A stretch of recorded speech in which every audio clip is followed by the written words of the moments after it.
ഈശ്വരയ്ക്ക് സ്തുതിയായിരിക്കട്ടെ. ദൈവനാമത്തിന് മഹത്വം ഉണ്ടായിരിക്കട്ടെ. ഞാൻ കർണാടകയിൽ മംഗലാപുരം മേരിമാത്ത കാട്ടിപ്പള്ളി ഇടവക അംഗമാണ്. എൻ്റെ പേര് നാൻസി, ഭർത്താവ് ഷാജി, 4 മക്കൾ, 2 ആണും 2 പെണ്ണും. ഇതാണ് എൻ്റെ കുടുംബം. ഞാൻ 2019 ആദ്യമായിട്ട് കൃപാസനത്തെ പറ്റി കേൾക്കുന്നത്. പക്ഷേ എനിക്ക് കൃപാസനം ആലപ്പുഴ എവിടെയാണ് എന്താണോ ഒന്നും എനിക്കറിയില്ല. ഉടമ്പടി എന്താണെന്ന് ഞങ്ങൾക്കറിയില്ല. കാരണം കർണാടകയിൽ ജനിച്ച് വളർന്ന എനിക്ക് കേരളത്തിൽ എവിടെ കയറണം എവിടെ ഇറങ്ങണം അതൊന്നും എനിക്കറിയില്ലായിരുന്നു. അങ്ങനെ എൻ്റെ ചേച്ചി മുഖേനയാണ് ഞാനിത് അറിയുന്നത്. ഒരു ഇഞ്ചി കൃഷിയും പിന്നെ ഒരു കോടികളുടെ ലോണും അതാണ് ഇന്ന് എന്നെ ഇവിടെ ഈ ആൾത്താരയിൽ ഇങ്ങനെ സാക്ഷ്യം പറയാൻ ദൈവം എനിക്ക് തന്ന മഹത്വം ഞാൻ വെളിപ്പെടുത്താൻ വേണ്ടി ഇവിടെ വന്ന് നിൽക്കുന്നത്. ഒരു ഇഞ്ചി കൃഷിയിൽ ആദ്യത്തെ കൊല്ലം 2ാമത്തെ കൊല്ലം നല്ല ലക്ഷങ്ങളുടെ ലാഭമായിരുന്നു. അപ്പോൾ അത് ഇൻട്രസ്റ്റായി 3ാമത്തെ വർഷം ഞങ്ങൾ ചെയ്തു, അത് നഷ്ടമായി. ആ നഷ്ടം നികത്താൻ വേണ്ടി 4ാമത്തെ കൊല്ലം ചെയ്തു, അത് കോടികളുടെ നഷ്ടമായി. അപ്പം അങ്ങനെ ആ നഷ്ടങ്ങൾ നികത്താൻ വേണ്ടി വീണ്ടും പല പല കൃഷികളിലേക്ക് ഇറങ്ങി തിരിച്ചു. അപ്പം പൈസയുടെ ഷോർട്ടേജ് വന്നപ്പം ഹസ്ബൻഡിൻ്റെ ഒരു കൂട്ടുകാരൻ കേരളത്തിലുള്ളവൻ ഒരു ഓപ്ഷൻ പറഞ്ഞു, കർണാടകയിലെ പ്രോപ്പർട്ടി കേരളത്തിൽ കൊണ്ട് ഈട് വെച്ച് നമുക്ക് ലോൺ എടുക്കാം. 10-20 ഏക്കറോളം സ്ഥലമുണ്ട് ഞങ്ങൾക്ക്. അങ്ങനെ 10 ഏക്കറോളം HDFC ബാങ്കിൽ കൊണ്ട് ഈട് വെച്ചു. 1,30,00,000 ലോൺ എടുത്തു. ആ പൈസ കൊണ്ട് മുഴുക്ക ഞങ്ങൾ പൈനാപ്പിൾ കൃഷി, വാഴക്കുല കൃഷി, റബ്ബർ തോട്ടം ലീസ്റ്റ് എടുക്കുക, വൈൻ ഷോപ്പ് നടത്തുക, ഇങ്ങനെ പല പല കൃഷികൾ ചെയ്തു. ഇതെല്ലാം ഞങ്ങൾക്ക് 8ന്റെ പണി തന്നു. വീണ്ടും ഞങ്ങൾക്ക് കടങ്ങൾ കൂടിയതല്ലാതെ ഒരു ലാഭവും ഉണ്ടായില്ല. അങ്ങനെ ഇരിക്കെ കോവിഡ് കാലത്ത് ഗോവയിൽ ഞങ്ങൾക്ക് വൈൻ ഷോപ്പ് ഉണ്ടായിരുന്നു, അത് പൂട്ടണ്ടായിട്ട് വന്നു. അങ്ങനെ ഇരിക്കുന്ന സമയത്ത് 2019 ഞാനും എൻ്റെ മക്കളും മംഗലാപുരത്തേക്ക് മക്കളുടെ ഉപരിപഠനവും ജോലി സാധ്യതയ്ക്ക് വേണ്ടിയിട്ട് ഞങ്ങളിവിടെ ഒരു വാടക വീട് എടുത്ത് താമസിച്ചു. അങ്ങനെ ഇരിക്കുന്ന സമയത്ത് ഈ 1,30,00,000 ലോണ് പലിശ ഏറി 4.5 കോടികളായി 2022 കാലഘട്ടത്തിൽ. അപ്പോൾ ബാങ്ക് ഞങ്ങൾക്കൊരു ഓപ്ഷൻ വെച്ചു, 1 ടൈം സെറ്റിൽമെൻറ്റ്. അപ്പോൾ ഞങ്ങളതിൽ സമ്മതിച്ചു. അങ്ങനെ 85 ലക്ഷത്തിന് ബാങ്ക് സെറ്റിൽമെൻറ്റ് ചെയ്യാമെന്ന് പറഞ്ഞു. അപ്പോൾ 4.5 കോടിയിൽ നിന്നും 85 ലക്ഷത്തിലേക്ക് താന്നു വന്നപ്പോൾ ഞങ്ങൾക്കത് സന്തോഷമായി. അപ്പോൾ പ്രോപ്പർട്ടി വിറ്റ് എങ്ങനെയെങ്കിലും ലോൺ വീട്ടാമെന്ന് ഞങ്ങൾ ആലോചിച്ചു. അങ്ങനെ ഞങ്ങൾ 3 ഏക്കർ അടയ്ക്കാത്തോട്ടം ഒരു പാർട്ടിക്ക് ഞങ്ങൾ വിൽക്കാമെന്ന് വിചാരിച്ചു. പക്ഷേ എഗ്രിമെൻറ്റ് ഇതായിരുന്നു, ബാങ്കിൽ നിന്നും സെറ്റിൽമെൻറ്റ് പേപ്പർ കിട്ടുമ്പോൾ ആ പൈസ ബാങ്കിലേക്ക് കെട്ടി, ബാങ്കിൽ നിന്ന് NOC കിട്ടിക്കഴിഞ്ഞ ശേഷം തോട്ടം ഞങ്ങൾ രജിസ്റ്റർ ചെയ്ത് കൊടുക്കുക. ഇതായിരുന്നു ഞങ്ങളുടെ എഗ്രിമെൻറ്റ്. അപ്പോൾ ബാങ്ക് 85 ലക്ഷം എന്ന് പറഞ്ഞതല്ലാതെ ഞങ്ങൾക്ക് പേപ്പർ തന്നില്ല. പേപ്പർ തരാതെ ഞങ്ങൾ ലോൺ കെട്ടത്തുമില്ല. അങ്ങനെ ഇരിക്കുന്ന സമയത്ത് ആദ്യത്തെ പാർട്ടി ആ കച്ചവടം ഉഴപ്പിപ്പോയി. പക്ഷേ ആ വർഷത്തെ അടയ്ക്ക മുഴുക്കം അയാൾ എടുത്തു. ഞങ്ങൾ എഗ്രിമെൻറ്റ് അഡ്വാൻസ് വാങ്ങിയ ശേഷം തോട്ടം അവർക്ക് ഹാൻഡ് ഓവർ ചെയ്തായിരുന്നു. അങ്ങനെ ഇരിക്കുന്ന സമയത്ത് 2021 ഡിസംബർ 2-ാം തീയതി എൻ്റെ ഹസ്ബൻഡിന് ഒരു ഇൻസിഡൻ്റ് ഉണ്ടായി. ഒരു സ്ഥലത്തിൻ്റെ ഇടപാടിൽ തലയ്ക്ക് നല്ല പരിക്ക് പറ്റി. മരണകരമായ അവസ്ഥയിൽ നിന്നും ദൈവം അത്ഭുതകരമായി രക്ഷപ്പെടുത്തി. 3 അറ്റാക്ക് വന്ന ആളാണ്. 5 സ്റ്റെൻറ്റോളം വിട്ടിട്ടുണ്ട്. അപ്പോൾ ഇങ്ങനെ ഇരിക്കുന്ന സമയത്ത് 13 ദിവസത്തോളം ICUവിൽ അബോധാവസ്ഥയിൽ അബ്നോർമലായി വയലൻ്റായി 2 കൈയും 2 കാലും ചങ്ങലയ്ക്ക് പൂട്ടിയിട്ടിരിക്കുന്ന അവസ്ഥയിൽ 13 ദിവസത്തോളം ശിവമൊഗ്ഗ ഹോസ്പിറ്റലിൽ കിടന്നു. ഈ സമയത്ത് എൻ്റെ ഒരു ചേച്ചി, ഒരു കൂട്ടുകാരി കൊടുത്തുവിട്ട കൃപാസന പത്രവും ഉപ്പും കൊടുത്തുവിട്ടിട്ട് എന്നോട് പറഞ്ഞു, നീ ഈ പത്രം വായിക്കുക, അത് കഴിഞ്ഞ് ഷാജിയുടെ തലയുടെ കീഴിൽ വയ്ക്കുക, ഉപ്പ് നീ സമയം കിട്ടുമ്പോൾ ഭക്ഷണത്തിലും വെള്ളത്തിലും കലക്കി കൊടുക്കുക. പക്ഷേ എനിക്ക് എൻ്റെ മാനസികാവസ്ഥയിൽ എനിക്ക് പത്രം വായിക്കാനോ അത് ബെഡിൻ്റെ കീഴിൽ വയ്ക്കാനോ എനിക്ക് സാധിച്ചില്ല. ഉപ്പ് എനിക്ക് ഓർമ്മ വരുമ്പോൾ ഞാനത് ചെയ്യുമായിരുന്നു. പക്ഷേ ഏത് സമയവും വയലൻ്റായി ICUയുടെ വാതിൽ ചവിട്ടിപ്പൊളിക്കുക, ഇറങ്ങി ഓടണം, തനിക്ക് എന്താ പറ്റിയ, താൻ എന്തിനാണ് ഇവിടെ വന്ന് കിടക്കുന്നത്, ഏത് അവസ്ഥയാണ് ഒന്നും ആൾക്ക് ഓർമ്മയില്ല. 4 മക്കളിലെ 2 മക്കളെ പോലും ഓർമ്മയില്ല, പേരും അറിയില്ല. അങ്ങനത്തേക്കൊരു അവസ്ഥയിൽ കടന്നുപോയി. 13 ദിവസം ICUവിൽ കിടന്നു. ഡോക്ടർ പറഞ്ഞു 2 വർഷം കഴിയാതെ ഈ ആൾ നോർമൽ സ്റ്റേജിലേക്ക് എത്തത്തില്ല, പല കാര്യങ്ങൾക്കും ഓർമ്മയുണ്ടാവില്ല. 1 വയസ്സ് പ്രായമുള്ള കുട്ടിയെ നമ്മൾ എങ്ങനെ സംരക്ഷിക്കുന്നു ആ രീതിയിൽ ഈ വ്യക്തിയെ നിങ്ങൾ കാണണം, ശുശ്രൂഷിക്കണം എന്നിങ്ങനെയൊക്കെ പറഞ്ഞു. അങ്ങനെ ഇരിക്കുന്ന സമയത്ത് വാടക വീട്ടിൽ താമസിക്കുന്നു. 3 മക്കളുടെ പഠിത്തം, ഒരാൾക്ക് ജോലിയുള്ളൂ. ആകെ പ്രതിസന്ധിയായി. ആ സമയത്ത് ഞങ്ങളുടെ ഇടവക പള്ളിയിൽ പെരുന്നാൾ നോട്ടീസും പിന്നെ ഒരു കൃപാസന പത്രം ഒരു ചേച്ചി തന്നു. അപ്പം ഞാൻ ഈ പത്രം കൊണ്ടുപോയി എൻ്റെ ഹസ്ബൻഡിനെ കൊടുത്തു. ഹസ്ബൻഡ് ഇത് വായിച്ചിട്ട് പറഞ്ഞു, അപ്പം ഈ കടബാധ്യതയൊക്കെ വന്ന സമയത്ത് ആൾ നല്ല മദ്യപാനിയായിരുന്നു. നല്ല മദ്യപാനിയായിരുന്നു. അതിൻ്റെ ഇടയ്ക്ക് വെറ്റില മുറുക്കുക, ഇങ്ങനത്തെ സ്വഭാവങ്ങളൊക്കെ ഉണ്ടായിരുന്നു.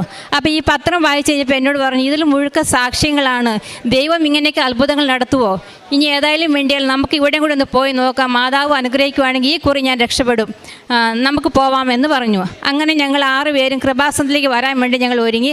അവസാനം അത് പിന്നെ 3 പേരിലേക്ക് ചുരുങ്ങി, കാരണം ടിക്കറ്റൊന്നും ഞങ്ങൾക്ക് കിട്ടിയില്ല. അങ്ങനെ ഞാനും ഹസ്ബൻഡും മോളും 2ാമത്തെ മോളും വന്നപ്പം ഹസ്ബൻഡിന് എന്നെക്കൊണ്ട് ഉടമ്പടി എടുപ്പിക്കുക, എനിക്ക് ഹസ്ബൻഡിനെ കൊണ്ട് ഉടമ്പടി എടുപ്പിക്കുക, ഇതായിരുന്നു ലക്ഷ്യം.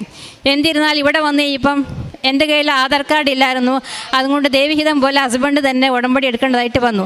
അപ്പോൾ എനിക്ക് വേറെ ഒന്നുമില്ല, ആൾ അത്രയും ദിവസം മദ്യപാനത്തിൽ നിന്ന് ഒഴിഞ്ഞു നിൽക്കുമല്ലോ, അതാണ് എൻ്റെ ആഗ്രഹം. ബാക്കി കാര്യങ്ങളൊക്കെ ഞാൻ ആഴ്ചയിൽ 7 ദിവസം ഉണ്ടെങ്കിൽ 8 കുർബാന കാണും, അരമണിക്കൂറിൽ കൂടുതൽ ഞാൻ ബൈബിൾ വായിക്കും. ഒത്തിരി ബൈബിൾ വചനങ്ങൾ ഞാൻ ഏതു നേരവും മനസ്സിലിങ്ങനെ പറഞ്ഞുകൊണ്ട് നടക്കും. ജപമാല കഴിയുന്നത്രയും ഞാൻ ചെല്ലും. അങ്ങനെ ഒത്തിരി മാതാവിനോട് പ്രാർത്ഥിക്കുന്നൊരു ആണ് ഞാനും. അങ്ങനെ ഉടമ്പടി എടുത്തു. ആൾ ഉടമ്പടി എടുത്ത് ആദ്യത്തെ നിയോഗം വെച്ചു. ആളുടെ ഒരു പെങ്ങളൊക്കെ ക്യാൻസറായിരുന്നു, മൾട്ടിപ്പിൾ മൈലോമ എന്ന ക്യാൻസർ 4th സ്റ്റേജിലായിരുന്നു. അപ്പോൾ അത് 1ാമത്തെ നിയോഗം വെച്ചു. അത്ഭുതകരമായി ആ രോഗം മാറിക്കെട്ടി. പക്ഷെ ഞങ്ങൾ സാക്ഷ്യം പറയാൻ വൈകിയതുകൊണ്ടായിരിക്കാം വീണ്ടും അസ്വസ്ഥതകൾ വന്നു. ഇപ്പോൾ ചേച്ചി നോർമലിലാണ്ട് പോയിക്കൊണ്ടിരിക്കുന്നു. 2ാമത്തെ സാക്ഷ്യം പുള്ളി വെച്ചത്, ഞങ്ങൾക്ക് ലോൺ ഉണ്ടായിരുന്നു, ഞങ്ങൾ വാടക വീട്ടിലായിരുന്നു. അപ്പോൾ ഇതൊക്കെ നിയോഗം വെക്കാൻ പറഞ്ഞെങ്കിലും പുള്ളി അതൊന്നും വെച്ചില്ല. അതൊക്കെ മാതാവ് പറഞ്ഞ് ചെയ്യിച്ചോളെന്ന് പറഞ്ഞിട്ട് വേറെ പല 4 നിയോഗങ്ങളും വെച്ചു. അതെന്താണെന്നുള്ളത് ഇപ്പോൾ എനിക്ക് ഓർമ്മയില്ല. അങ്ങനെയൊക്കെ പോയിക്കൊണ്ടിരിക്കുന്ന സമയത്ത് ഈ ബാങ്ക് സെറ്റിൽമെൻറ്റ് 85 ലക്ഷത്തിൽ നിന്ന് കയറി 90 ലക്ഷമായി, 1 കോടിയായി, 1.25 കോടിയായി, അവസാനം 1 കോടി 30 ലക്ഷത്തിലേക്ക് കൊണ്ടെത്തിച്ചു.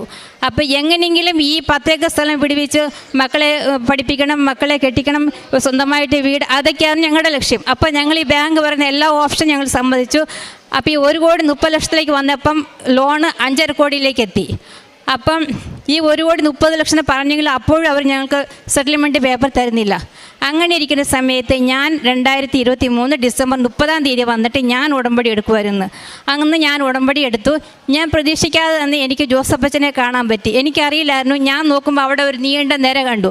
അപ്പോൾ ഞാൻ പോയിട്ട് ഒരു സഹോദരി ചോദിച്ചു, എന്തിനാ ഇവിടെ നിൽക്കുന്നത്? അപ്പോൾ പറഞ്ഞു, അച്ഛനെ കാണാമെന്ന് പറഞ്ഞു.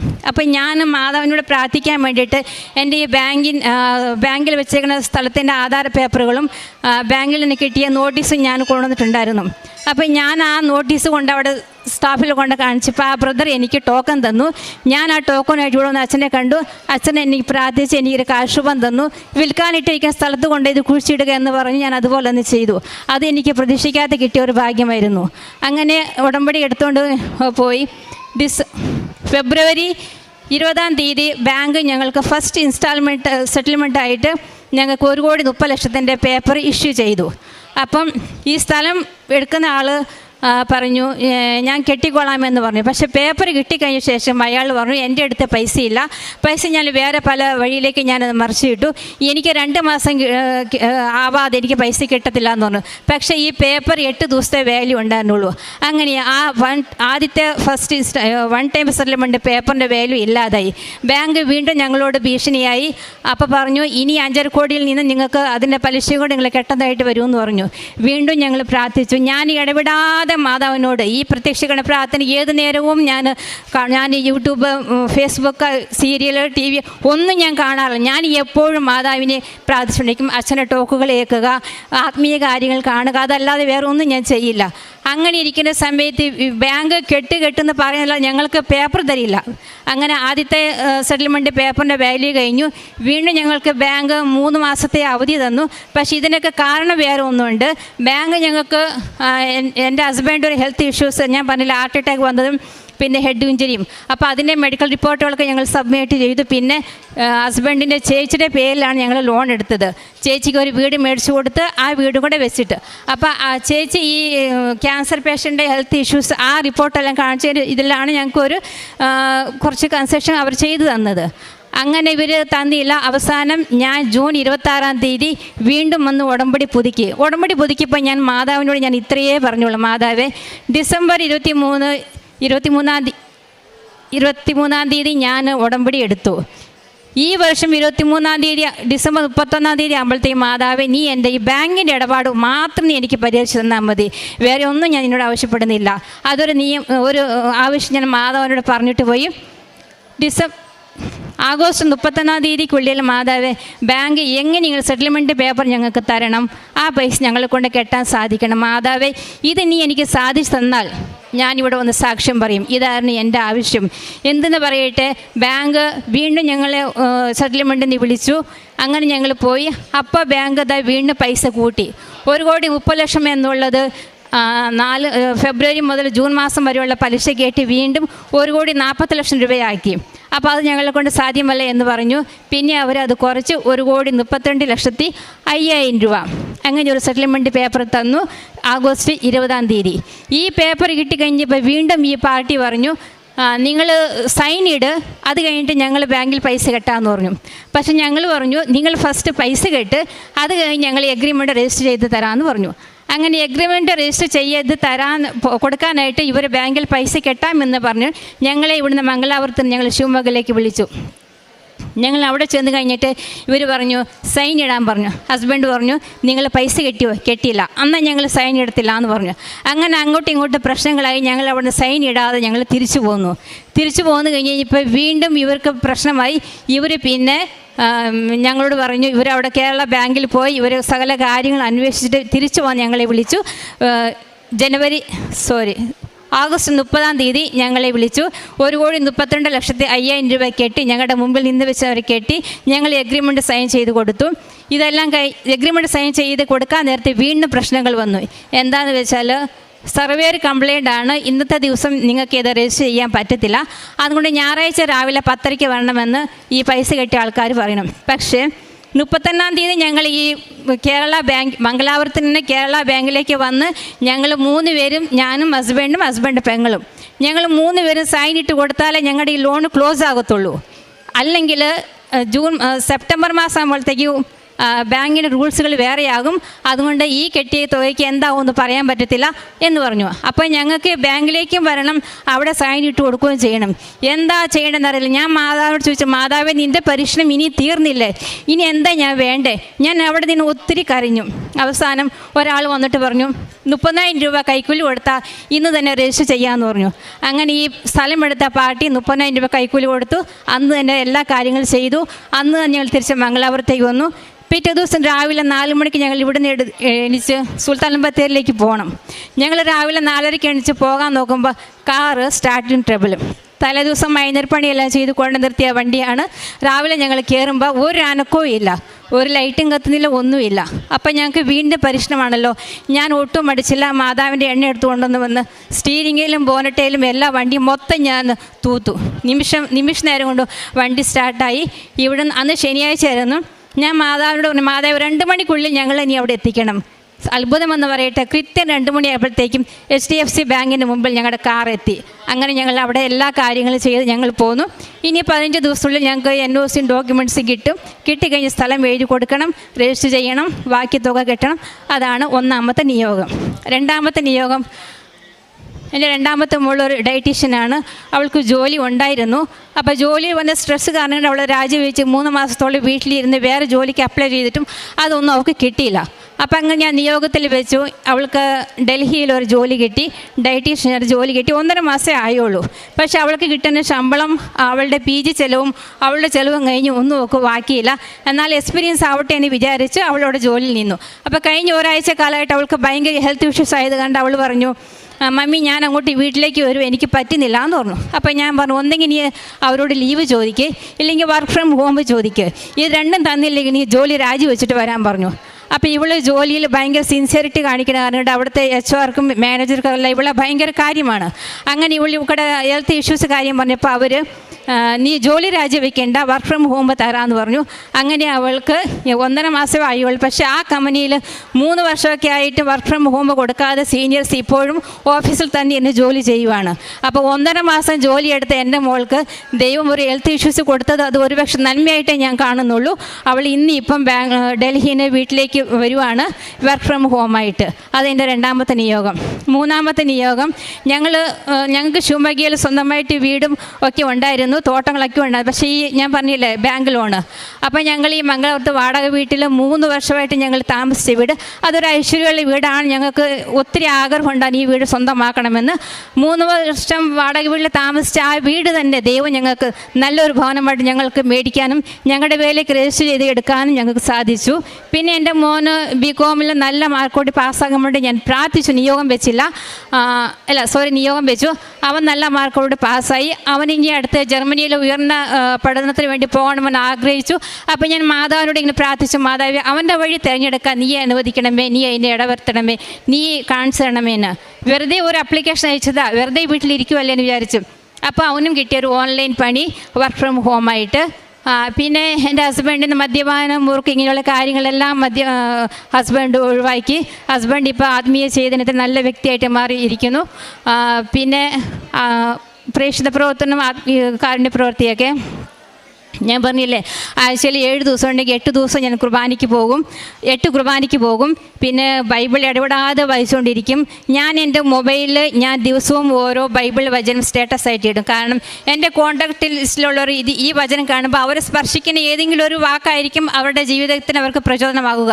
അപ്പോൾ അതാകട്ടെ എന്ന് ഓർത്തുകൊണ്ട് ഞാൻ ഡെയിലി ബൈബിൾ സ്റ്റാറ്റസ് ഇടും.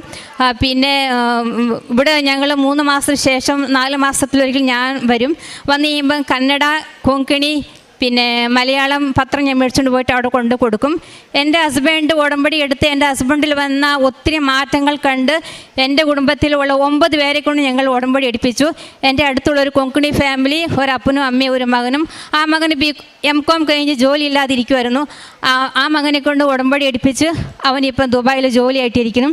അപ്പോൾ ആ മകന് 3 മാസത്തെ വിസിറ്റിംഗ് വിസയിൽ ഗൾഫിൽ പോയതായിരുന്നു. അപ്പോൾ ഒരു ദിവസം ഞാൻ ആ അമ്മയ്ക്ക് സുഖമില്ല. അപ്പം ഞാനിങ്ങനെ അമ്മയുടെ തൈലം എടുത്തിട്ട് അവിടെ പോയി പ്രാർത്ഥിക്കാൻ വേണ്ടി പോയപ്പോൾ ആ മകൻ അമ്മയായിട്ട് ഫോണിൽ സംസാരിച്ചുകൊണ്ടിരിക്കുമായിരുന്നു. അന്നേരം ആ മകൻ പറഞ്ഞു, ആൻറ്റി ഞാൻ ഇന്ന് ഇൻ്റർവ്യൂവിന് പോവുകയാണ്, ആൻറ്റി എനിക്ക് വേണ്ടി എന്നെ പ്രാർത്ഥിക്കണം എന്ന് പറഞ്ഞു. അപ്പം ഞാൻ ആ മകനോട് പറഞ്ഞു, മോനെ നീ മൊബൈൽ ഓൺ ആക്കി വെച്ച് ഞാൻ നിനക്ക് വേണ്ടി പ്രാർത്ഥിക്കാമെന്ന് പറഞ്ഞു. എൻ്റെ കയ്യിൽ അമ്മയുടെ തൈലം ഉണ്ടായിരുന്നു. ഞാൻ ആ മൊബൈലിൽ അവൻ്റെ ഫോട്ടോയും നോക്കി അവൻ്റെ നെറ്റിയിൽ കൈവച്ച് പ്രാർത്ഥിച്ച് അവൻ്റെ മുഖത്ത് തൂക്കുന്ന പോലെ മൊബൈലിലേക്ക് ഞാൻ ഈ എണ്ണ തൂത്ത്. എൻ്റെ വിശ്വാസമാണ് ഇത്. എന്നിരുന്നാലും അവൻ ആ ഇൻ്റർവ്യൂവിന് പോയി, അവൻ ആ ഇൻ്റർവ്യൂവിൽ പാസ്സായി. അന്ന് അവന് കിട്ടിയ ആ ജോലി ഇന്നും അവനെ തുടർന്നുകൊണ്ടിരിക്കുന്നു. പ്രതീക്ഷിക്കാതെ തന്നെ അവൻ്റെ എൻഗേജ്മെൻറ്റും കഴിഞ്ഞു, അവൻ സുഖമായിട്ട് ജീവിക്കുന്നു. പിന്നെ കാരുണ്യ പ്രവൃത്തി, മംഗലാപുരത്ത് 200ഓളം പേരെ സംരക്ഷിക്കുന്ന ഒരു സ്ഥാപനമുണ്ട്. ഈ വഴിവക്കത്തൊക്കെ കിടക്കുന്ന അനാഥ രോഗികളും മന്ദബുദ്ധികളായവരൊക്കെ സംരക്ഷിക്കുന്ന വലിയൊരു സ്ഥാപനം. അപ്പോൾ ഒരിക്കലും ഞങ്ങൾ അവിടെ പോയി നോക്കുമ്പോൾ വലിയ സെറ്റപ്പോട് കൂടിയുള്ള സ്ഥാപനമാണ്, വിദേശികൾ സഹായിക്കുന്ന സ്ഥാപനമാണ്. അപ്പോൾ ഞങ്ങൾക്ക് അറിയില്ലായിരുന്നു. എന്നിരുന്നാലും 1 മാസത്തേക്കുള്ള ഫുഡിൻ്റെ പൈസ ഞങ്ങൾ അവിടെ കൊടുത്തു. പിന്നെ ഞങ്ങൾ തോട്ടത്തിലേക്ക് ഷിമോഗയ്ക്ക് പോകുന്ന സമയത്ത് അവിടെ ഒരു 10 അമ്മമാരെ സംരക്ഷിക്കുന്ന ഒരു സ്ഥാപനമുണ്ട്.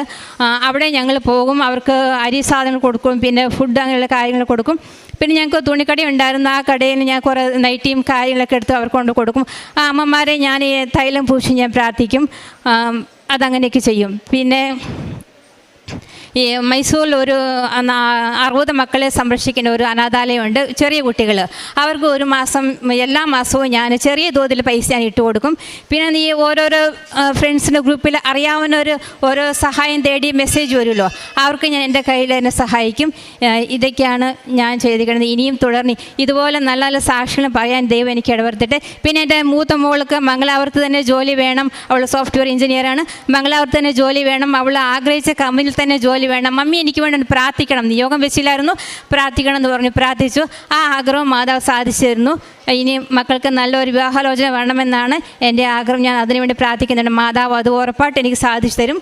ഞാൻ വീണ്ടും വന്ന് സാക്ഷ്യം പറയാൻ ഇടവരുത്തട്ടെ എന്ന് പ്രാർത്ഥിക്കുന്നു. ഈ ഒരു ഉടമ്പടി സാക്ഷ്യത്തിൽ വലിയൊരു കടബാധ്യതയെക്കുറിച്ചുള്ളതാണ് ഏറ്റവും പ്രധാനപ്പെട്ട സാക്ഷ്യം. അത് പ്രാർത്ഥനയിലേക്ക് കടന്നു വന്നപ്പോൾ എല്ലാം വളരെ കോംപ്ലിക്കേഷൻ ഉണ്ടായിരുന്ന സാഹചര്യങ്ങളെല്ലാം ക്രമപ്പെട്ടു എന്നുള്ളതാണ് ഈ സാക്ഷ്യത്തിൻ്റെ ഏറ്റവും പ്രധാനപ്പെട്ട രത്നച്ചുരുക്കം എന്ന് പറയുന്നത്. പിന്നീട് മക്കൾക്കും താൻ ആയിരിക്കുന്ന ഇടങ്ങളിലെല്ലാം ഉടമ്പടിയിൽ നിലനിൽക്കുമ്പോൾ വലിയ അനുഭവങ്ങൾ ലഭിച്ചു എന്നുള്ളതും, ആസ് എ റിസൾട്ട് ഏറ്റവും അവസാനം ജീവിത പങ്കാളി, ഒരു കുടുംബം മുഴുവൻ ആത്മീയമായിട്ട് വളർന്നു എന്നുള്ളതാണ്. അപ്പോൾ ആത്മീയമായിട്ട് വളരുക എന്ന് പറയുന്ന ഒരു സൈഡ് എഫക്റ്റ് അല്ല, ആക്ച്വലി ഉടമ്പടിയുടെ ഏറ്റവും പ്രധാനപ്പെട്ട ഒരു ചീഫ് എഫക്റ്റ് എന്ന് പറയുന്നത്, അല്ലെങ്കിൽ ഉടമ്പടി ലക്ഷ്യം തന്നെ ഒരു വ്യക്തി ആത്മീയമെന്നിട്ട് ഉദ്ദേശിക്കുന്നത് തന്നെ പ്രാർത്ഥനയിൽ വളരുക, ദൈവസ്നേഹത്തിൽ വരിക, ദൈവ സാന്നിധ്യത്തിൽ വളരുക എന്ന് തന്നെയാണ്. ഒരു പക്ഷേ നമ്മുടെ ജീവിതത്തിൻ്റെ നിയോഗങ്ങളെ പരിശുദ്ധ അമ്മ വ്യക്തമായിട്ട് അത് കാലത്തിന് ഇളമ്പം വരുത്തി അല്ലെങ്കിൽ കാലച്ചുരുക്കം സംഭവിച്ച് നമ്മളെക്കൊണ്ട് ഈ ഒരു അൾത്താരയിൽ അല്ലെങ്കിൽ നമ്മളെക്കൊണ്ട് തന്നെ ഉടമ്പടിയിൽ ദൈവം പറയിപ്പിക്കും. ഏറ്റവും പ്രധാനപ്പെട്ടത് ഒരു വ്യക്തി പ്രാർത്ഥിക്കുന്നതാണ് എന്നുള്ളത്. അപ്പോൾ ആ ഒരു യാത്രയിലാണ് ഉടമ്പടി എടുക്കുന്നവരോട് പ്രാർത്ഥിച്ചൊരുങ്ങി ഈ യാത്ര നടത്തുമ്പോൾ പരിശുദ്ധ അമ്മ എത്രയും വേഗം ഒരു വ്യക്തിയെ അങ്ങനെ ഒരു അനുഭവത്തിൽ കൊണ്ടെത്തിക്കുന്നു എന്നുള്ളതാണ് ഇവിടുത്തെ ഏറ്റവും വലിയ അത്ഭുതം. ഒരു കാര്യം നടക്കുക എന്നതിനേക്കാളുപരി ഒരു വ്യക്തി ഒരു ദൈവത്തെ സ്നേഹത്തിനെക്കുറിച്ച് ബോധ്യത്തോടെ പറയുവാനായിട്ട് പ്രാപ്തനാകുക എന്നുള്ളതാണ് ഇവിടുത്തെ ഏറ്റവും വലിയൊരു അത്ഭുതം എന്ന് പറയുന്നത്. ഒപ്പം ഉടമ്പടിയിലെ എല്ലാ കാര്യങ്ങളിലും ഇപ്പോൾ ഇദ്ദേഹം പറയുന്നുണ്ട്, ഉടമ്പടിയിലെ എല്ലാ കാര്യങ്ങളും കൃത്യതയോടുകൂടി പാലിക്കുവാനായിട്ടുള്ളൊരു പരിശ്രമം ഇദ്ദേഹത്തിൻ്റെ ഭാഗത്തുനിന്നുണ്ട്. ഇദ്ദേഹം കർണാടകയിൽ നിന്നാണ് വരുന്നത്. നമ്മളെ സംബന്ധിച്ചുള്ള ഒരുപാട് ദൂരത്ത് നിന്നാണ് ഇവിടെ നല്ലൊരു ശതമാനം പേരും വരുന്നത്. അപ്പോൾ അത്രത്തോളം ദൂരത്ത് വരുമ്പോൾ അത്രത്തോളം കഷ്ടപ്പാടും അത്രത്തോളം ഒരുക്കവും ഒക്കെ ആവശ്യമാണ്. അപ്പോൾ അത്രത്തോളം ഒരുങ്ങി ഇവിടെ വരുമ്പോൾ തന്നെയും പരിശുദ്ധ അമ്മ യാത്രയെ 51-ാം സങ്കീർത്തനത്തിൽ പറഞ്ഞു, നിൻ്റെ അലച്ചിലുകൾ ഞാൻ എണ്ണിയിട്ടുണ്ട്, നിൻ്റെ കണ്ണീര് ഞാൻ കുപ്പിയിച്ചു. അപ്പോൾ നമ്മൾ ബഹുമാനപ്പെട്ട അച്ഛൻ ആരാധനയിൽ പറയാം, നിങ്ങൾ അവിടെ നിന്ന് തുടങ്ങുന്ന ഓരോ പ്രാർത്ഥനയും സഹനങ്ങളും എല്ലാം അമ്മ മാതാവ് പ്രത്യേകമായിട്ട് നിങ്ങൾ സാന്നിധ്യമാക്കി മാറ്റും. ആ ഉടമ്പടി എടുക്കാമെന്ന് അതേ യാത്രയോടൊപ്പം സാക്ഷ്യം പറയാൻ വീണ്ടും ഈ ആലയത്തിൽ എത്തിച്ചേരുവാനായിട്ട് അമ്മ ഇടവരുത്തിയതിൻ്റെ ഏറ്റവും പ്രധാനപ്പെട്ട കാര്യം വിശ്വസ്തയോടെ നിലനിൽക്കുവാനുള്ള പരിശ്രമമുണ്ട് അതിൻ്റെ. അപ്പോൾ ഓരോ സാക്ഷ്യങ്ങളും നമ്മൾ കേൾക്കുമ്പം നമ്മൾ പ്രാർത്ഥനയോടെ കേൾക്കണം. ഓരോ വ്യക്തിയും അവർ നിന്നൊരു സാഹചര്യത്തിൽ നിന്ന് ഈ സാക്ഷ്യം വരെ അല്ലെങ്കിൽ അതിന് ശേഷവും നടക്കുന്ന കുറേ ദൈവത്തിൻ്റെ ഒരു മാർഗ്ഗമുണ്ട്. ആ ഒരു മാർഗ്ഗത്തിലേക്കാണ് ഉടമ്പടി എല്ലാവരെയും ക്ഷണിക്കുന്നത്. ഈ ഒരു സാക്ഷ്യം നമ്മളെ സഹായിക്കട്ടെ എന്ന് പ്രാർത്ഥിക്കുന്നു. നമുക്ക് കരങ്ങളടിച്ച് ദൈവത്തിൻ്റെ നാമം മഹത്വപ്പെടുത്താം.